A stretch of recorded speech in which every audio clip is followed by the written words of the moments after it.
Ibu bapak, saudara, anggota jemaat dan simpatisan GKI Taman Majapahit, mari kita awali acara kita pada pagi hari ini. Pelita bagi kakiku, kita awali dengan bersama-sama datang di hadapan Tuhan di dalam doa. Mari kita berdoa. Sungguh besar Engkau ya Bapa Surgawi, yang memelihara kehidupan kami melewati pekatnya gelap malam, dan pagi hari ini Engkau izinkan kami bangun untuk mengalami tangan Tuhan yang berkarya di dalam dan melalui hidup kami. Sebentar kami akan membaca, mendengar dan merenungkan firman-Mu. Mohon biarlah Roh Kudus sendiri sajalah yang menerangi hati dan pikiran kami, memampukan kami untuk menyimpan firman-Mu itu di dalam hati kami, dan memampukan kami pula untuk melakukannya dalam hidup kami setiap hari. Berfirmanlah ya Bapa, kami siap untuk mendengar. Kami memohon terang Roh Kudus hanya di dalam nama Yesus Kristus, Sang Firman kehidupan itu. Amin. Salam sejahtera bagi ibu, bapak, saudara, anggota jemaat GKI Taman Majapahit Semarang. Renungan kita pada hari ini terambil dari bacaan leksionaris dari 1 Raja-Raja pasalnya yang ke-18 ayat yang pertama sampai dengan ayat yang ke-16. Lembaga Alkitab Indonesia yang mencetak Alkitab kita memberikan judul pada bagian ini, Obadja, pegawai Ahab bertemu dengan Elia. Akan saya bacakan demikianlah firman Tuhan. Dan sesudah beberapa lama datanglah firman Tuhan kepada Elia dalam tahun yang ketiga. Pergilah, perlihatkanlah dirimu kepada Ahab, sebab aku hendak memberi hujan ke atas muka bumi. Lalu pergilah Elia memperlihatkan diri kepada Ahab. Adapun kelaparan itu berat di Samaria. Sebab itu Ahab telah memanggil Obadja yang menjadi kepala istana. Obadja itu seorang yang sungguh-sungguh takut akan Tuhan, karena waktu Isabel melenyapkan nabi-nabi Tuhan, Obadja mengambil 100 orang nabi, lalu menyembunyikan mereka 50 sekelompok dalam gua dan mengurus makanan dan minuman mereka. Ahab berkata kepada Obadja, "Jelajahilah negeri ini dan pergi ke segala mata air dan ke semua sungai. Barangkali kita menemukan rumput sehingga kita dapat menyelamatkan kuda dan bagal, dan tidak usah kita memotong seekor pun dari hewan itu." Lalu mereka membagi-bagi tanah itu untuk menjelajahinya. Ahab pergi seorang diri ke arah yang satu dan Obadja pergi ke arah yang lain. Sedang Obadja di tengah jalan, ia bertemu dengan Elia. Setelah mengenali dia, ia sujud serta bertanya, "Engkaukah ini, hai tuanku Elia?" Jawab Elia kepadanya, "Benar, pergilah, katakanlah kepada tuanmu, Elia ada." Tetapi jawab Obadja, "Apakah dosa yang telah kuperbuat, maka engkau hendak menyerahkan hambamu ini kepada Ahab supaya aku dibunuhnya? Demi Tuhan Allahmu yang hidup, sesungguhnya tidak ada bangsa atau kerajaan yang tidak didatangi suruhan Tuanku Ahab untuk mencari engkau. Dan apabila orang berkata, ia tidak ada, maka ia menyuruh kerajaan atau bangsa itu bersumpah bahwa engkau tidak ditemukan di sana.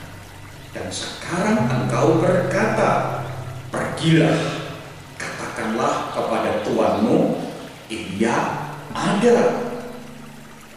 Mungkin terjadi apabila aku sudah pergi daripadamu, Roh Tuhan mengangkat engkau ke tempat yang tidak kuketahui. Kalau aku sampai kepada Ahab untuk memberitahukannya dan engkau tidak didapatinya, tentulah ia akan membunuh aku, padahal hambamu ini dari sejak kecil takut akan Tuhan. Tidakkah diberitahukan kepada tuanku apa yang telah kulakukan pada waktu Isabel membunuh nabi-nabi Tuhan? Bagaimana aku menyembunyikan 100 orang nabi-nabi Tuhan dalam gua, 50 sekelompok, dan mengurus makanan dan minuman mereka.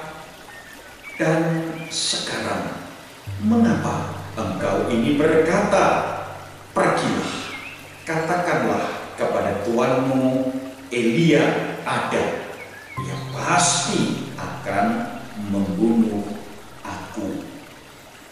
Jawab Elia, demi Tuhan semesta alam yang hidup, yang kulayani, sesungguhnya hari ini juga aku akan memperlihatkan diri kepadanya.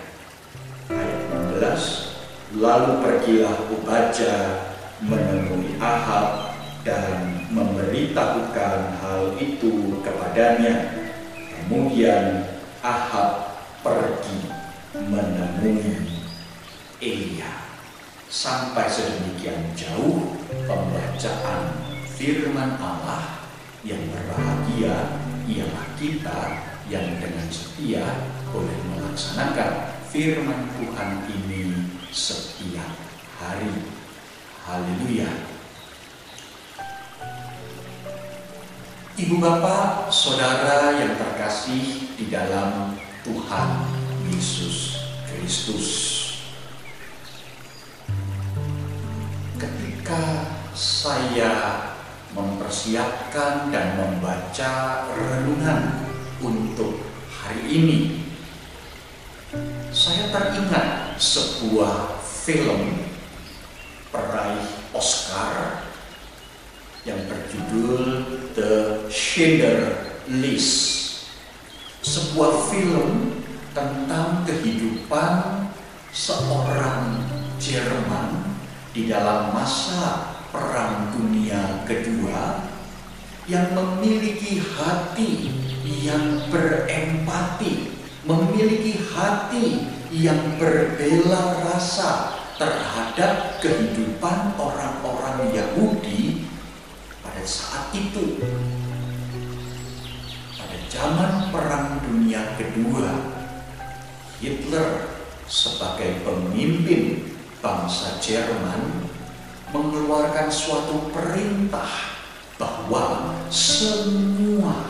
semua orang Yahudi harus dimusnahkan, harus dibinasakan, sehingga Hitler kemudian memerintahkan seluruh angkatan perangnya untuk menangkap dan membinasakan orang-orang Yahudi, ditangkap dan dimasukkan di dalam kamp-kamp konsentrasi untuk dibinasakan.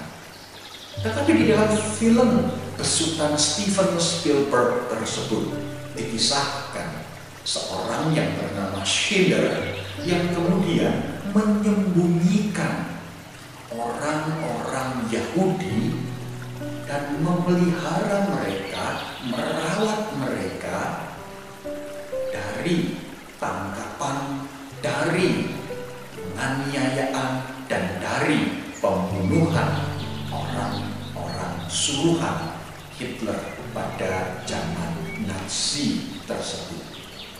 Nah, ibu bapak saudara yang terkasih di dalam Tuhan Yesus Kristus,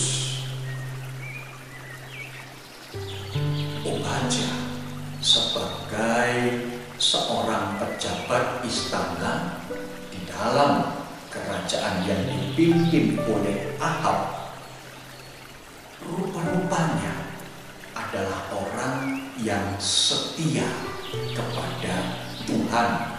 Walaupun Ahab dan Isabel adalah pribadi-pribadi, pemimpin-pemimpin yang tidak mengindahkan pekerjaan Tuhan, tidak mengindahkan kehendak dan perintah Allah, tetapi Obadja memiliki hati yang terpaut terus kepada Tuhan, sehingga ketika Ahab memerintahkan supaya nabi-nabi Tuhan, nabi-nabi Yahweh itu dilenyapkan, Obadja mengambil inisiatif. Untuk apa? Mengambil inisiatif untuk melindungi nabi-nabi Yahweh itu, nabi-nabi Tuhan itu. 100 orang banyaknya ia sembunyikan,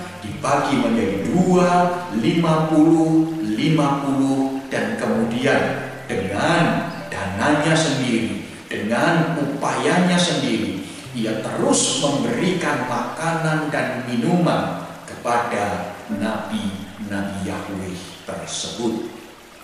Nah, ibu bapak saudara yang terkasih dalam Tuhan Yesus Kristus, termasuk di dalam perintah Ahab adalah membinasakan seluruh nabi-nabi Tuhan yang di dalamnya ada Elia. Elia sebagai penyambung lidah Tuhan pun sebenarnya tidak luput dari perintah Ahab untuk dilenyapkan, untuk dibinasakan. Tetapi Tuhan memelihara Elia, Tuhan melindungi Elia. Nah, ibu bapak saudara yang terkasih di dalam Tuhan Yesus Kristus, pada satu waktu berjumpalah Obadja dan Elia ini. Elia berkata kepada Obadja, beritahukanlah kepada Ahab bahwa engkau berjumpa dengan Elia. Katakanlah kepadanya, Elia ada. Tentu saja Obadja menjadi khawatir, tentu saja Obadja menjadi cemas, tentu saja Obadja bahkan merasa takut sampai ia kemudian menyembah, bersujud di hadapan Elia dan berkata, apakah dosa hambamu ini sampai-sampai engkau tega menyuruh aku untuk memberitahukan kepada Ahab bahwa engkau ada. Tetapi rupa-rupanya sebenarnya bukan itu maksud Elia. Bukan hendak mencelakakan Obadja untuk dibinasakan oleh Ahab dan Isabel. Tapi ibu bapak saudara yang terkasih, memang sudah waktunya firman Tuhan diberitakan.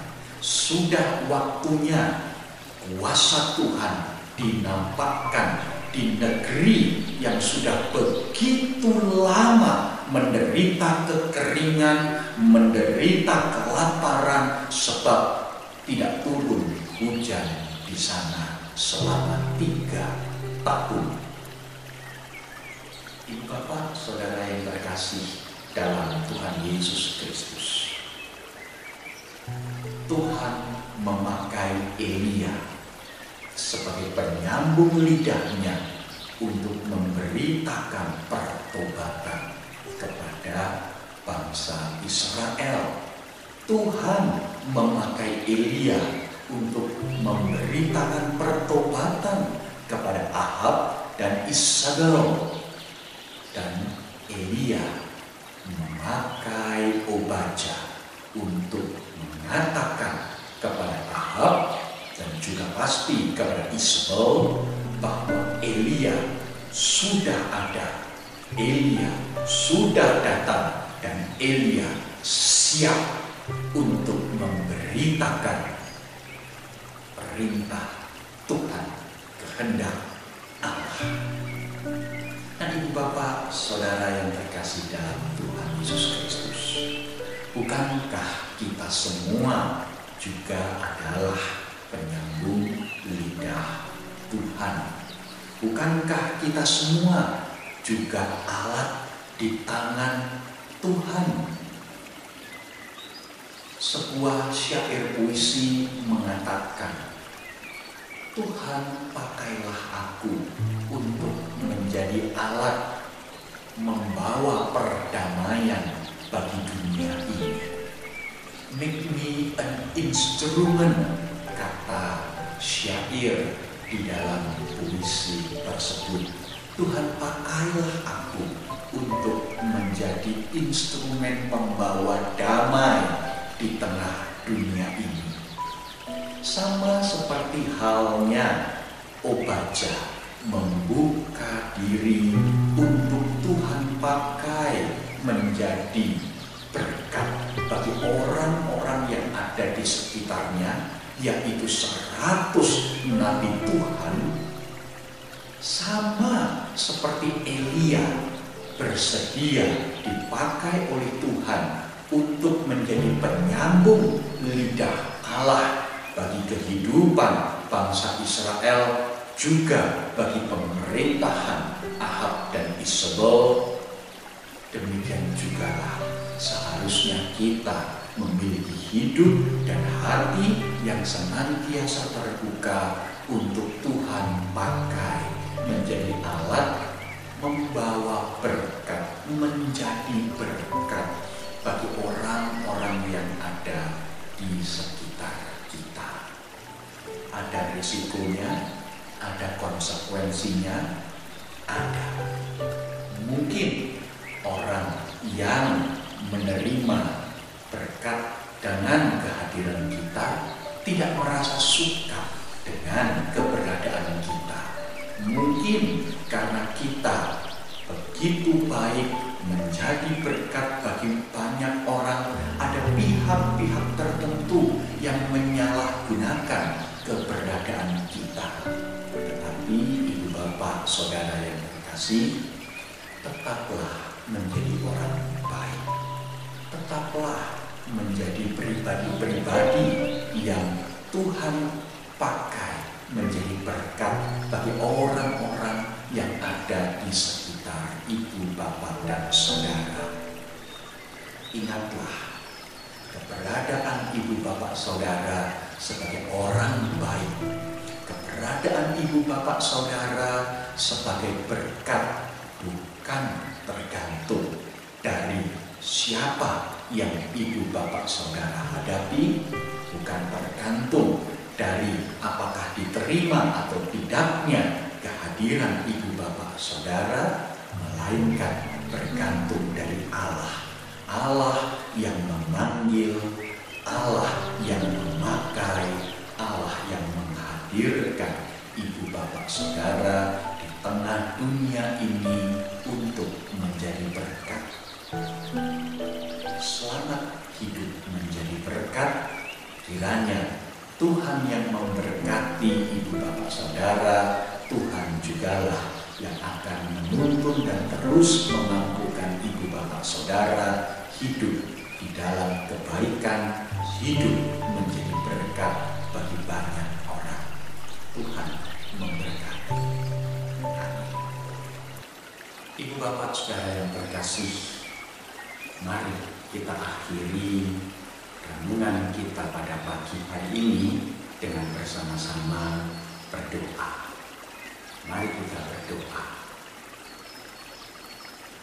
Firman-Mu, ya Bapa Surgawi, lebih manis daripada madu, bahkan lebih manis daripada madu tetesan.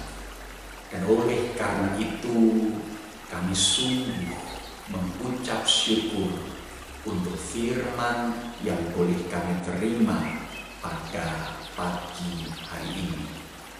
Biarlah manakala kami mengingatnya, manakala kami menghayatinya, kami pun termotivasi untuk melakukannya di dalam hidup kami sesehari lepas sesehari.